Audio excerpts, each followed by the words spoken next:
नमस्कार दोस्तों, भारत के हॉन्टेड भूतिया जगह की जब बात होती है तब उसमें भानगढ़ किले का नाम सबसे ऊपर आता है।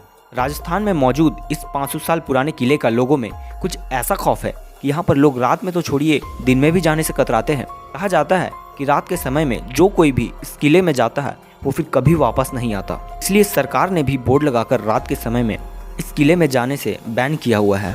रिजर्व्ड एरिया घोषित किए जाने के बावजूद आर्कियोलॉजिकल डिपार्टमेंट ने डर की वजह से आज तक यहाँ पर अपना ऑफिस नहीं बनाया। इस किले का इतिहास क्या है इसकी मिस्ट्री, आज इसको इतना खौफनाक और भूतिया माना जाता है, आज हम इस वीडियो के माध्यम से जानेंगे। वीडियो में आगे बढ़ने से पहले अगर आप यहाँ नए हैं तो हमारे चैनल को सब्सक्राइब करके बेल नोटिफिकेशन ऑन कर ले। दोस्तों, भानगढ़ के इस किले का निर्माण आमेर के राजा भगवान दास ने सन 1573 में अपने छोटे बेटे माधव सिंह के लिए करवाया था।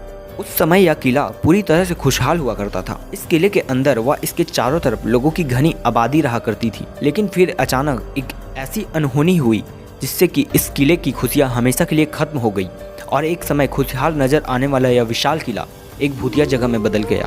लोगों के मन में इस किले का ऐसा खौफ बैठ गया कि लोगों ने इसे छोड़ना शुरू कर दिया। इसका नतीजा यह हुआ कि यह किला और इसके आसपास का इलाका पूरी तरह से वीरान हो गया। यहाँ तक कि आज भी यह किला इतने सालों से इसी तरह से सुनसान पड़ा हुआ है। कोई भी व्यक्ति वहाँ अगर अकेले जाए तो उसकी हालत खराब हो जाए। इस किले के बारे में लोग यह बताते हैं कि इस किले से लोगों के चीखने चिल्लाने, किसी के रोने, कभी पायल की तो कभी घुंघरू की रहस्यमयी व डरावनी आवाजें आती हैं। साथ में यह भी दावा किया जाता है कि जो कोई भी इस किले में रात के समय में गया वो फिर कभी भी वापस लौट कर नहीं आया। इस कारण दिन में भी बहुत कम लोग ही इस किले के अंदर जाने की हिम्मत कर पाते हैं।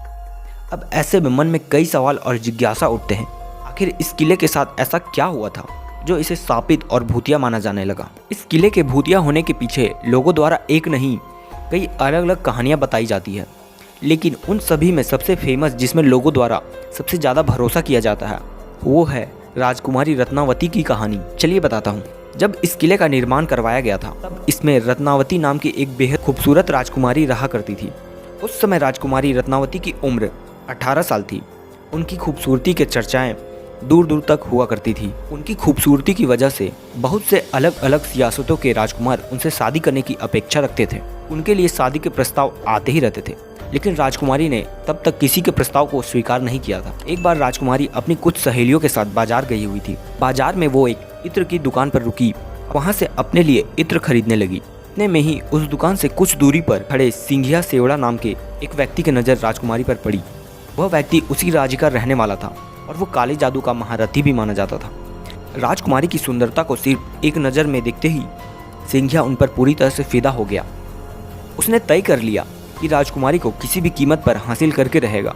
वो तंत्र मंत्र काला जादू का ज्ञानी था, इसलिए उसने राजकुमारी के पसंद किए हुए इत्र की बोतलों में से एक एक बोतल चुपके से उठाई और उस बोतल पर कुछ तंत्र मंत्र करके उसे धीरे से वापस उसी जगह पर रख दिया। अपनी शक्ति से वह राजकुमारी को अपने वश में करना चाहता था। अपने इस प्लान में वह कामयाब भी हो गया। राजकुमारी इत्र की बोतल लेकर अपने किले की ओर जाने लगी। सिंघिया सेवड़ा भी छिपकर राजकुमारी का पीछा करने लगा। राजकुमारी कुछ दूर पर ही पहुंची थी, तभी उनकी सहेली ने उन्हें बताया कि एक अनजान व्यक्ति ने इत्र की बोतल पर कुछ तंत्र मंत्र किया है। राजकुमारी की सहेली ने उस व्यक्ति को इत्र में काला जादू करते हुए देख लिया था, लेकिन वह डर की वजह से दुकान में कुछ भी नहीं बोल पाई। राजकुमारी को जैसे पता चला उसने वह बोतल रास्ते में पड़े एक बड़े पत्थर पर दे मारी। पत्थर पर पड़ते ही वह बोतल टूट गई और सारा इत्र उसी पत्थर पर बिखर गया। इत्र पर किया गया वो काला जादू अब उस पत्थर में आ गया। सिंघिया ने उस इत्र पर ऐसा जादू किया था कि जो भी कोई उस इत्र को लगाता वो खुद उसकी तरफ खींचा चला आता। इस पत्थर पर पड़ते ही वह पत्थर तेजी से उसकी तरफ बढ़ने लगा और पत्थर ने लुढ़कते हुए उस तांत्रिक सिंघिया को कुचल दिया और उसकी मौत हो गई। लेकिन मरने से पहले सिंघिया ने यह श्राप दिया, राजकुमारी समेत इस किले में रहने वाले सभी लोग जल्द ही एक दर्दनाक मौत मरेंगे और उनकी आत्माएं हमेशा के लिए इस किले में भटकती रहेगी। इस हादसे के कुछ ही समय बाद भानगढ़ और उसके करीबी राज्य अजबगढ़ के बीच एक युद्ध छिड़ गया। अजबगढ़ की सेना बहुत अधिक शक्तिशाली थी। इसके चलते उनके सिपाही भानगढ़ के किले में मौजूद हर एक पुरुष, महिला और बच्चों समेत सभी को मौत के घाट उतार दिया। इससे राजकुमारी रत्नावती भी नहीं बच पाई। इस खतरनाक कत्लेआम के बाद किला शापित हो गया। उस नरसंहार में मारे गए मासूम लोगों की आत्माएं किले के अंदर ही भटकने लगी। किले के आसपास रहने वाले लोगों को अंदर से अजीब अजीब आवाजें आने लगी। साथ ही किले के तरफ जाने वाले लोगों के गायब होने की घटनाएं आने लगी। इन्हीं कारणों से वहाँ के आसपास के लोग उस जगह को छोड़कर दूसरी जगह जाने लगे और देखते ही देखते यह सुंदर जगह वीरान हो गई। सरकार ने सूरज ढलने के बाद इस किले और आसपास के क्षेत्रों में प्रवेश वर्जित कर रखा है। भानगढ़ के इस किले के रहस्य को समझने के लिए कई बार वैज्ञानिकों, पैरानॉर्मल एक्सपर्ट ने यहाँ पर बहुत खोजबीन की, लेकिन वो इस रहस्य से पर्दा नहीं उठा सके। इस किले के बारे में इतनी डरावनी व कई कहानियां होने के कारण प्रतिदिन हजारों पर्यटक दूर दूर से यहाँ घूमने आते हैं। कई बड़े टीवी चैनल्स भी इस जगह को कवर कर चुके हैं। जितने लोग उतनी बातें, उतनी कहानियाँ। लेकिन दोस्तों, कहानियों की एक खास बात यह है कि वह कभी ना कभी तो घटे होंगे। दोस्तों, इस बारे में आपका क्या सोचना है? कमेंट करके हमें ज़रूर बताएं। और अगर आपको खुद से एक्सपीरियंस करना है या आपको थ्रिल या एडवेंचर पसंद है तो एक बार आप वहाँ ज़रूर जाएं। तब तक के लिए गुड बाय।